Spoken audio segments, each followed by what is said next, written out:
And after a few days, I could sense there was something off. And she told me, I'm going to Dharamshala. Okay. I met this French woman. I'm going with her to Dharamshala, but I don't know what she was telling me. I felt it didn't feel right. Okay. And she went to Dharamshala. And maybe a week after, I received a call on my cell phone. And it was her mom. Mm. And what I didn't know was this girl was bipolar. And she had been just released from a mental hospital. Oh boy. And she was still encountering a lot of issues, and on top of it she had stopped her treatment, and then she was in Dharamsala arrested because she got into some troubles. Wow.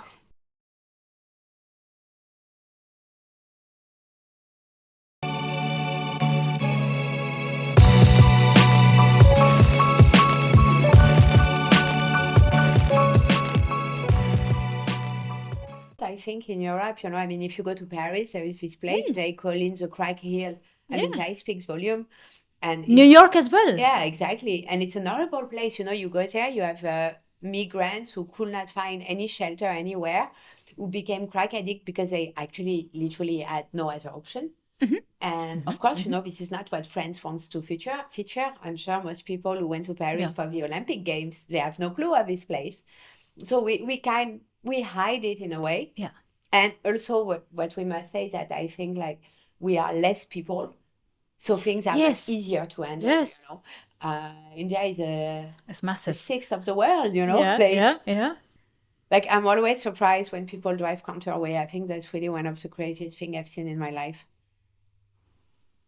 To Yeah. see these guys on the motorbike Yeah. driving counterways, that is really crazy. Right. And I'm like, I go to Europe, I do that, I go to jail. Like, Yes. Yeah. Yes. Yeah. Yeah. Yeah. And here it's kind of all right. Quickly, who's gonna check the camera's working, not working? Yeah. So yeah, so it's no, it's really like I don't I think it shaped me that I'm more open to other people, that I'm quicker to adapt, Yeah. that I'm more social as well, because if you arrive in a city where you don't know anyone, well, you need to start from scratch. So you need to be social. So that helped me become more social, I would say. And the challenges that you face, let's say not just in India, okay. No, everywhere. I think challenges that you faced in Budapest Yeah. or in US, that is not much, but in India it comes with language. Do you think that was hard for you to adapt or No, be actually, around it? India was easier because for several reasons. So everybody speaks English, more or Yeah. less. Yeah. Um, and I think people are really, most of the time, people were really kind and really curious to get to know someone new. Yeah. When I lived in the Netherlands, it was much more difficult because most of the Dutch people, they really wanted to stick To to their their social group. yes. They don't invite you at home. Where I come from, we invite people at home all the time. Really? Yeah. Corsica. In Corsica, I I'll always have to had go there. people coming, like on Sunday, just dropping by randomly on Sunday for a tea, and just showing up. You just show up at people's place and it's okay. It's acceptable. I think some people really take time to open up, I feel. Yeah, Once you have to know them, exactly. you have to come closer to their culture, and then it's okay. Yeah, but in India, I had like this crazy experience, like this Indian family who welcomed us for 3 months in their house, Yeah, that one. during the lockdown because we could not get hotel at the beginning. So you were really living with them. With them in the house, like was having like this amazing bedroom, and these people were fantastic. Was it because of it was COVID time and it? Yes. And at the Okay. beginning, you could not go to a new hotel, and we were already there because we had rented the house at first. Yeah. But they just took us in like family. Uh, this is, these kind of things in Europe, it's very rare. People will not do that so easily. This is something, to do that 3 for months or somebody you something, yeah. barely know. And you didn't know them. They were part of Just Yoga Shala. They were renting the house, Yeah. and they came from Delhi when the lockdown happened because I didn't want to be in Delhi. And Yeah. there was no difference. We were family. One night for my birthday, that was very funny. So my birthday was coming, Yeah. and everybody was gone. I was the only left from the course there. And they told me, we have family coming, so you have to hide in the room because I'm afraid of foreigners because of COVID. Okay, that's weird. Okay. Yeah. So, but it was not that at all. They just didn't have an excuse. So they sent me to my room. And after 2 hours, they called me and they had decorated the entire house.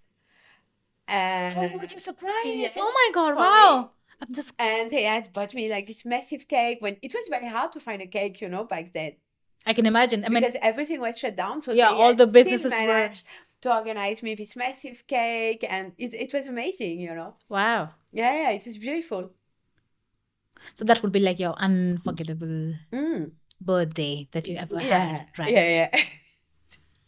And normally people don't have that kind of memory for COVID. Everybody had some, most of them had some really tragic memory Yeah. or not so great experience, especially for birthdays. And you had the A my first birthday with birthday. this amazing family.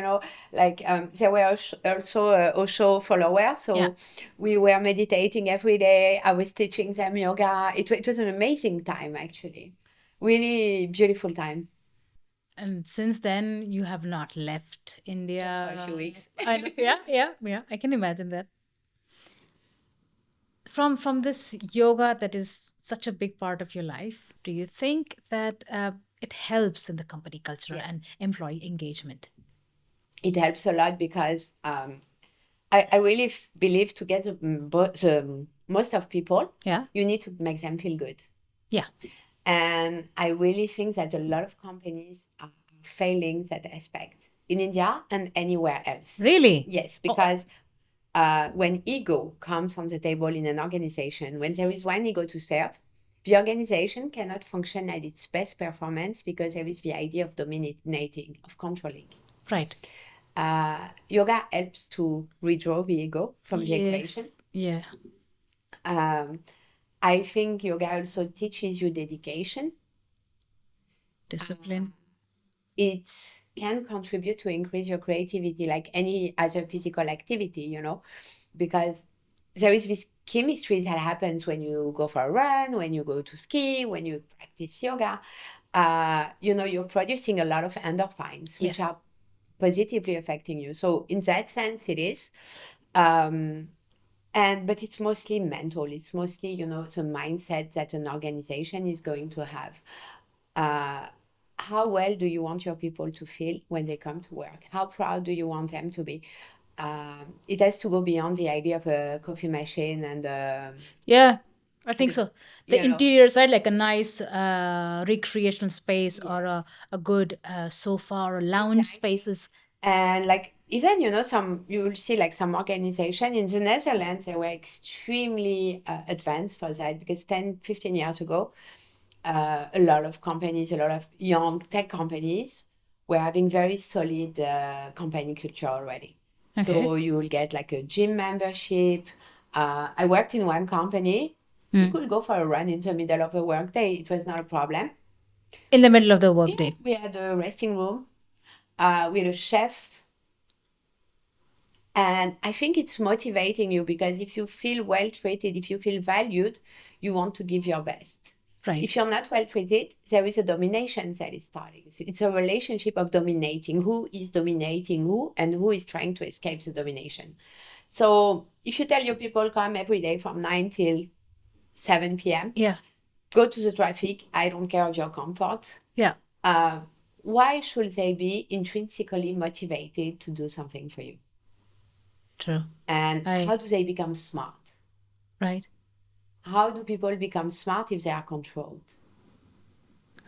It's a very interesting point, right? It really, it's a thought-provoking statement that you said that how will they feel motivated? They have to really feel that the company is thinking of them, right? You call them as an asset, but then how much are you looking after them? I don't know. Yeah, and it's also like paternalist culture are very toxic for an organization because if the employees are afraid, the boss, and that's something I've seen a lot in India, let's be honest. Yes. I don't think they can deliver. I don't think they are ready to give their maximum potential. I don't think they are ready to take bold steps. And especially in marketing, you have to be bold. You need to break some limits. You need to break some convention.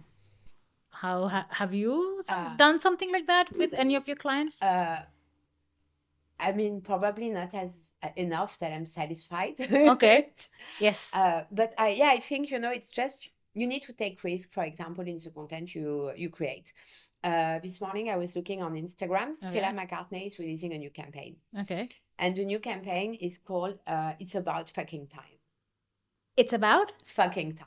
Okay. And it's because now in New York, the Fashion Week from New York is going to be leather free.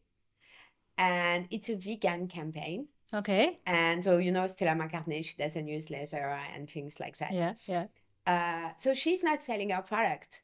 She's selling a story to a community. She's selling a vision. And if you don't have this freedom, this creative freedom, if you don't dare to be bold, you're just going to sell your product. But this is not your product that are selling. It's a story you're telling around it. It's a narrative. It's the experience. Whatever experience it is, whatever community you're targeting. But it doesn't, a lot of brands, they just sell the products. You go to their website and you will see all the products. And you're like, yeah, but what is the story? Why should I wear it? What does it make me look like if I buy it? Who am I when I wear this? Right. Do you think that there's an Indian brand which recently you've seen and you feel like, okay, that is doing really well with the messaging, that is really doing well with the engagement, the company culture? Have you seen any of the company? I don't know. I'm just like the messaging, right? The story. I really like Ritu Kumar. Ritu Kumar. Yeah, I really like it because it can be very modern and it's at the same time the culture, the Indian culture is there. This Indian heritage, you feel this Indian elegance. There is really something special. Like if I have a special event in Europe where I don't want to dress like too traditionally, I buy something at Ritu Kumar. Alrighty. I really love Ritu Kumar. I really like the approach. I think Kama Ayurveda is pretty amazing. That's also, yes. It's a beautiful brand. I think like Indian designers are now really pushing their the marketing techniques or the strategy around the storytelling. Yeah, but I think there is a real challenge for them because I talked with a friend who has a brand and he explained me the problem in India is that the consumers always want to have sales. Okay. So they really push for this in the communication, which is not really working. It works, but it's not really working so well as in India if you go abroad. If you, in France, I really feel a lot of consumers who buy something more expensive if there is a story to share, Yeah. And here people want to have things which are affordable or things that make their social status. Yes. So they will buy Louis Vuitton, but they will not buy the small designer who is handcrafted this leather from India, the local one. Yeah, or even an international one that is not known. A luxury, unknown brand will not be so successful in India because it's leveraged as a social tool as well. Status. Yeah. But Ritu Kumar is a nice brand. I like myself really that brand because you have, for every occasion, you have something. And you will find probably every color, right? And every pattern, right? It's beautiful, yeah. You have a marketing agency, right? Your own agency. Can you speak a little bit about that? So of course. So I work with freelancers. So it's like set up as a one-woman show. Okay. Because to be very honest, because I didn't find the perfect person to do it with. You went. That's why. Okay. And I work with different Indian companies at the moment and also a British one. And I am helping them create strategies which help them to go abroad, to work abroad, and to really adjust their organizational culture to global standards. So most of them, I really did like rebranding from scratch. Okay. For some others, I'm just doing employer branding. So each project is different.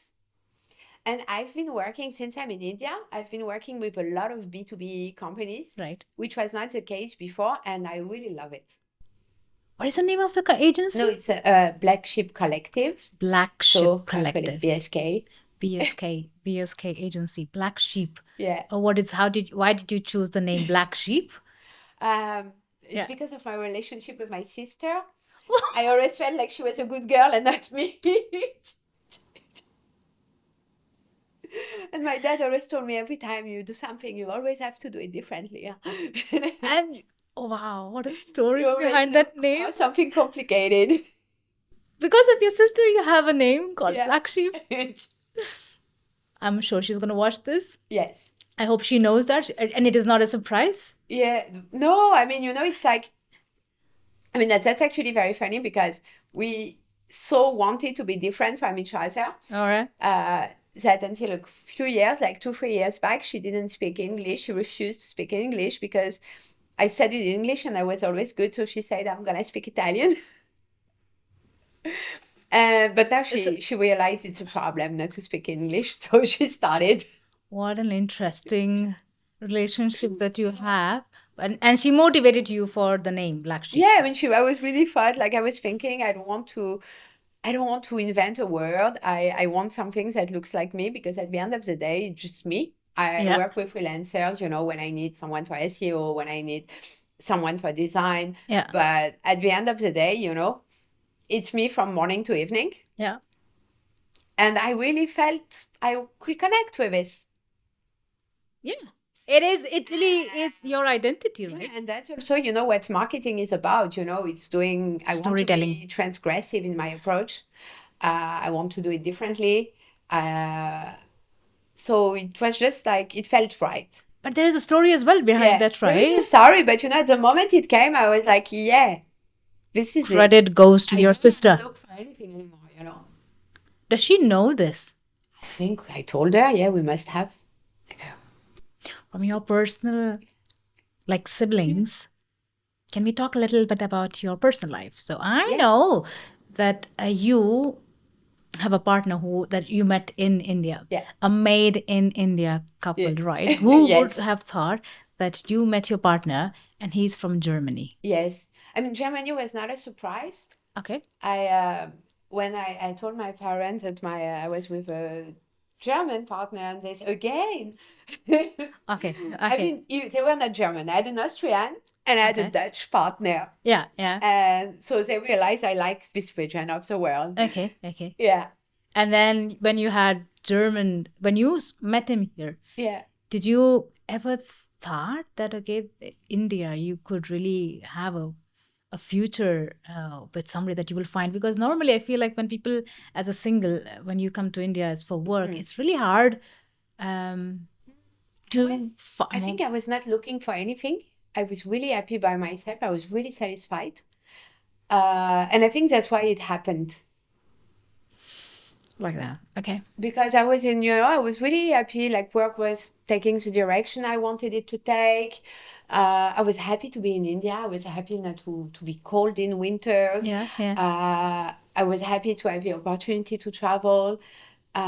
So I was really in a good place. It's like for me as well, like so it was not planned to come to India for you from Rishikesh to Pune. So when you came to Pune, having a partner as well, finding love in Pune was also not really planned, and it happened. Yeah, exactly. For me as well, it was the same. I was not like, I need to have someone in my life. Yeah. I was really in a very nice space. Yeah. So I was open to it in a way, I think, Yeah. And the universe made it happen for you. Yeah. Last question that I would like to ask is, you've spoken about your challenges and the rewards of living abroad, but if there's somebody who's really scared to take that jump, of coming to India for the first time as an expat or starting your business in India, do you think you can advise them something that will help them? So it's not like I had actually a really bad experience on the topic. Okay. If you want, I can tell Okay. you. Yeah. I would love to. Yeah, because this helps, right? Yeah. We should not always talk about positive things. And when I was in Rishikesh a couple of years back, a girl from my business school wrote me on Instagram, but I didn't know her. And she asked me, "Do you? I have planned to come to India, and my parents don't want me to go. They say it's dangerous for me, that I should not go. I have booked a yoga teacher training. What do you think?" So I told her this, and the girl came. She arrived in India, And she was in an hostel, so she didn't like it. So I helped her get a new hotel. We met briefly, but I was busy. I was doing my course. I was trying to explore, so I was quite busy. And I was working at the same time on top of it. Yeah. And after a few days, I could sense there was something off. And she told me, I'm going to Dharamshala. Okay. I met this French woman. I'm going with her to Dharamshala, but I don't know what she was telling me. I felt it didn't feel right. Okay. And she went to Dharamshala, and maybe a week after, I received a call on my cell phone, and it was her mom. And what I didn't know was this girl was bipolar, and she had been just released from a mental hospital. Oh boy. And she was still encountering a lot of issues, and on top of it, she had stopped her treatment. And then she was in Dharamsala arrested because she got into some troubles. Wow.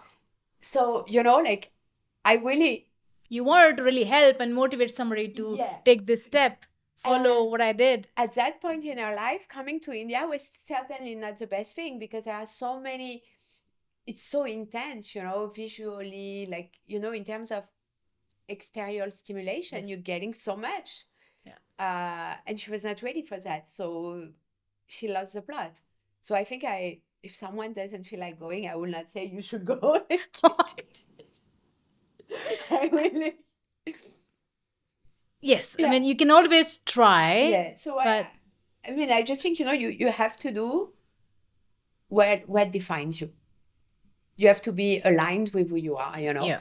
And if who you are is to live in your hometown forever, why not? There is nothing wrong with that. That's true. And if who you are is to change city every year, that's also okay. Yeah. Can you imagine yourself being in your hometown? No. Yeah. I was fantasizing it. I was thinking last year, I miss Corsica, because I didn't go for a long time. Yeah. But when I went to Corsica last year, after 3-4 years, I think, not going, and I was thinking, like, when I left, I was happy. It really made me tired. I have changed too much. I cannot be here more than 2-3 weeks. That is the case with everybody who ever have lived abroad and go back home. They feel like, okay, I'm missing home, and they want to be there, and they feel like, okay, I'm okay here. But after a few days, you have that kick of, I want to go back to my space. I was really like, no, like, I cannot deal with it. And especially Corsica, it's wonderful, but it's very special. It's wonderful, special. It's wonderful, special, not necessarily in the positive way, but it's an island. Yeah. So people tend to be pretty stubborn on their beliefs and on what is right, what should not be right. So people are not very open. Well, I think that's the mindset with every place, isn't it? Yeah, or am I wrong? Island, I think it's amplified. Okay. Because, when you're in an island, you have less opening on the world around you. Okay. And so I always felt like when I was there that this was really too close. I was really, really happy to get on the plane to live. They say, like, normally an island mentality is more like a laid back mentality. They're very relaxed. Nothing is urgent. Yeah. Nothing is urgent. So we went once to Seychelles. Yeah. And we went in a restaurant, nice restaurant. You had a nice beach view. And when you ask about, okay, can we place the order for blah, blah, blah. And they say, today we don't have that. Okay, can we have that? Oh, not. And they were just not really thinking as to, you are running a restaurant. You need to have these things which is mentioned in the menu. And it's a nice place. And we saw that so we were there for a couple of days, and weekend or weekdays, your life is just around beach. Yeah. Right? For us, it's like, oh my God, going on the beach is like, okay, we look forward for the holiday. But the island mentality is such that for them, I think that's everyday life. Oh, yeah. And I think, like in a small island, you don't have the cultural offering you will have in big cities. Yeah. And when you don't have this cultural offering, that doesn't open your mind. That's true. They have more the international people coming as part of tourism. Yeah. But they don't go anywhere. And, like for example, if you I would say, like, if you're someone who loves hiking, who could spend like your every weekend hiking in the mountain, running, doing a lot of physical activities, you will be happy in Corsica. But if you're more of a urban type of person, like what to do? Yeah, then you will be after some time. Yeah. But you think the market is really quite different. The marketing sector there, brands, let's say the way the corporates work there. I don't know. In Corsica, you don't really have a corporate world because There's more hospitality industry. Yeah, it's hospitality, it's tourism. And like the biggest city, I think it's like 50,000 people. We're only 250,000 people on the island. It's one of the least populated places in Europe. Wow. So most Corsicans, they leave the island to work. You have way more Corsicans outside than inside the island. Yeah. So you need to have like a very specific kind of job to be able to work. Or, then regular jobs, like at the supermarket, like working in a shop, at a restaurant. Oh, yeah. But, you need to be like a doctor, a lawyer, maybe an architect. Yeah. So these kind of professions can work, but for me, there will not be so many things to do, I think. Okay. I could get there with my laptop, obviously. You can, right? Yeah.